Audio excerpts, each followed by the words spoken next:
On crypto Twitter, you've likely seen narrative and meta.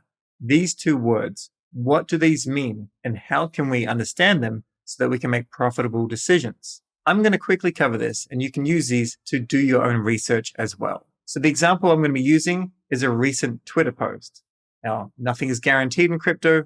I could be wrong with my views, but the research itself is not wrong, but the outcome may be. Before I get ahead of ourselves, let's use ChatGPT. Normally, 80% of the time has the right answer, and it can explain things very, very well. So as we can see here, a narrative is basically a story or way of explaining something, whether real or fictional. For example, the narrative of Bitcoin is that it's a decentralized digital currency that allows peer-to-peer transactions without the need for a central authority like a bank. There's more to it, of course, when it comes to the narrative, such as Bitcoin is digital gold and things like that. But essentially, just think of it as the story. What is the major story? You can find narratives in everything in life. As the internet connects more people, data travels faster, and the narrative can change a lot faster. As an example, go back, 20, 30 years, and the narrative was finish high school, go to university, get a good job, get married, have kids, buy a house, pay off a mortgage. And that is still quite the dominant narrative. There are narratives that relate to health, climate change, politics, everything. There's always a narrative. The crypto narrative can change quite quickly. There's the overarching kind of narrative that we need our own blockchain so that we can do things without someone interfering, so we can build things faster, so we can ship things faster, because, it tends to be that 1 week in crypto is like 2-3 months in the Web 2 space. And that's been quite generous. So in 2017, in the bull market, the narrative was all about high interest yield, passive income, things like BitConnect, all these scammy Ponzi-nomic things. And it was all about ICOs, which is an initial coin offering. So we take our coins, we sell some of them, and then we build. It was basically like fundraising, and it was deemed illegal by the SEC, but we won't get into all of that stuff. The thing is, that was a narrative. So anyone that jumped into that could make a whole lot of money. The other narrative was all about staking and staking nodes. Very different to staking your Solana, like how it's done today. So we won't get into it. But once again, that narrative was dead. None of that stuff there actually had long-term visionary aspects to it. So what was a recent narrative? Well, the recent narrative in the bull run was all about DeFi, decentralized finance. As soon as that narrative was kind of exhausted, you saw these big run-ups of different coins such as Aave, Curve, Yearn, all these big players, SushiSwap, Uniswap, all of these ones. As soon as they were kind of finished, then the narrative kind of split. It was still the underlying narrative of DeFi, but attention went to NFTs and community building and all that sort of stuff, IP. And then the other aspect went over to metaverses. So Decentraland, Sandbox, these sort of projects, they went crazy.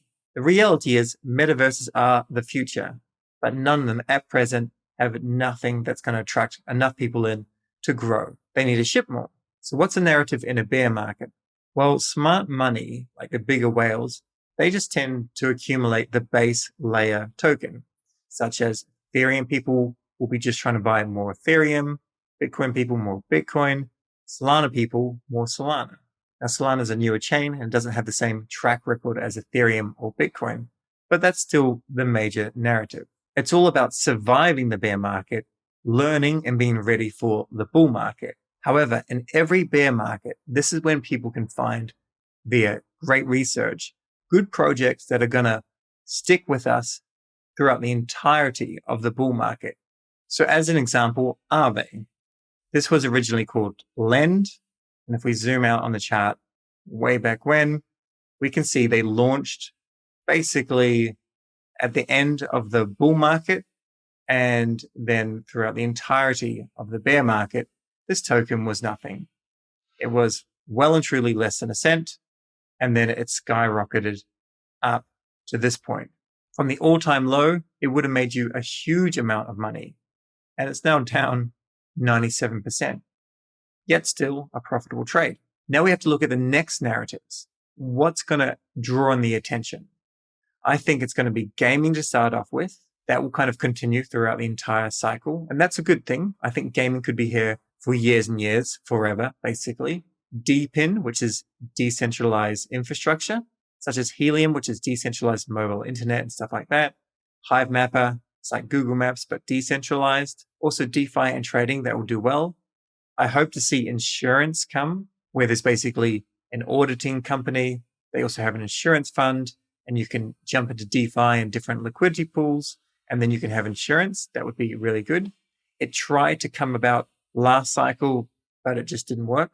And then I think the biggest thing will be tokenized real estate, basically splitting off in different directions. But we'll discuss that when that stuff kind of happens. Now, what about meta? I believe meta kind of stands for meta narrative. And this is essentially going a step further. So you've got the narrative, and then what's kind of like the sub narrative of that thing? For example, if it was NFTs at one stage, the sub narrative, it only lasted for like 6 months, was all about passive income NFT. So you take your NFT, you stake it, you get some random token, you sell it, and you're all going to be rich. All that died because it didn't have any long-term visionary stuff.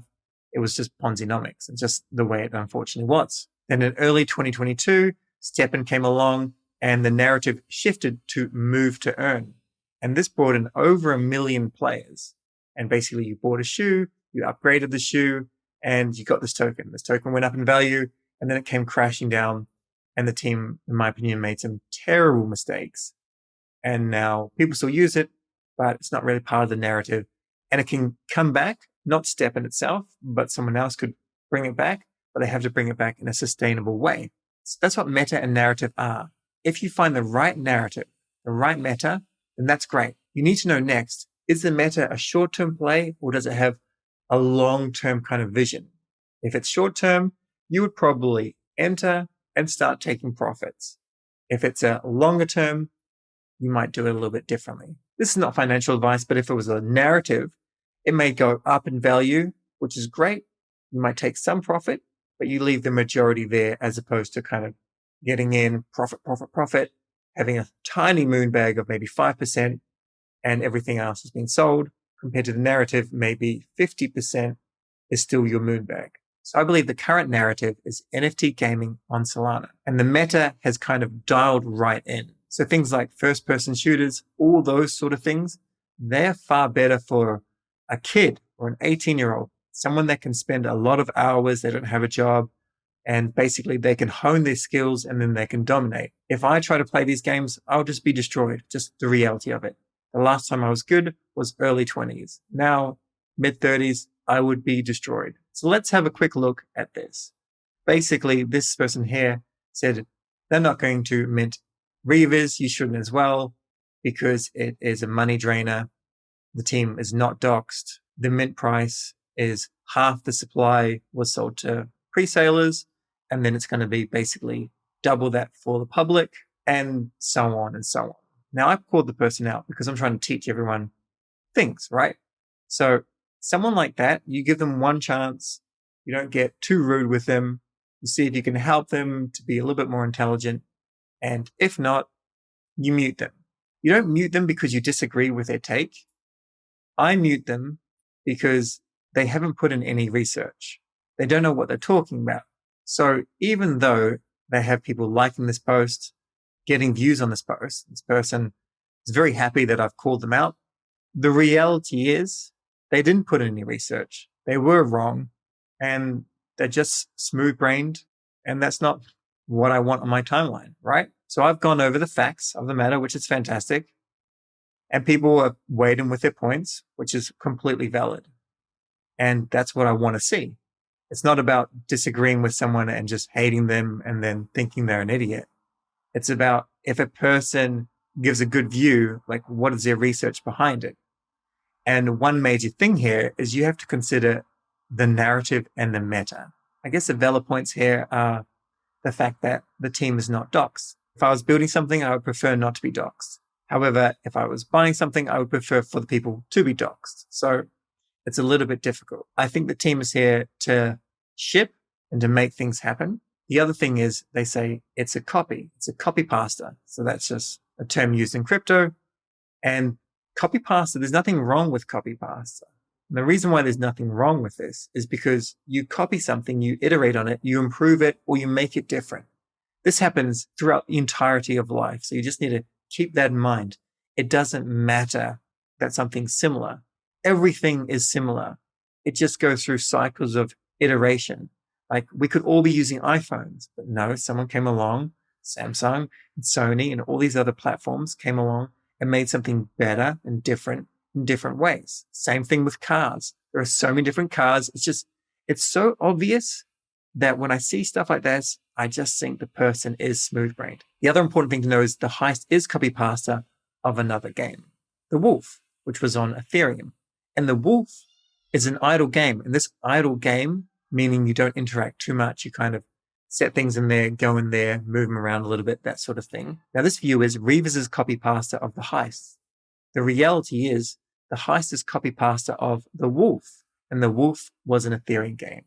And the actual reality is The Wolf is copy pasta of Web2 games. But I remember playing these sort of games on my iPhone 3G. So the overarching lesson here is, does it have product market fit? Does it fit the narrative? Does it fit the meta? Is it something that people could find useful? If it is, maybe it's worth your time. The other thing is, if you see stuff like this and you think, oh, that's a great thread, just fact check a few things. If it turns out that the person has no idea what they're talking about, and probably the easiest way would be to have a look and see if anyone had replied properly. Like, for example, this is a good one. Then you can make up your own mind. And then as soon as you walk away with that, if you decide, yes, the person's a genius, I want to follow them, turn on notifications. If the person's an idiot, mute them. And that's just how you can work these things out. So don't ignore the narratives, don't ignore the meta. And if I'm wrong about this, if this turns out to be not so successful, I'm fine with that, because there are so many things that go into making something successful. It's not just meta and narrative, but meta and narrative have to be in your research plan always. Stay curious. We'll catch you in the next video.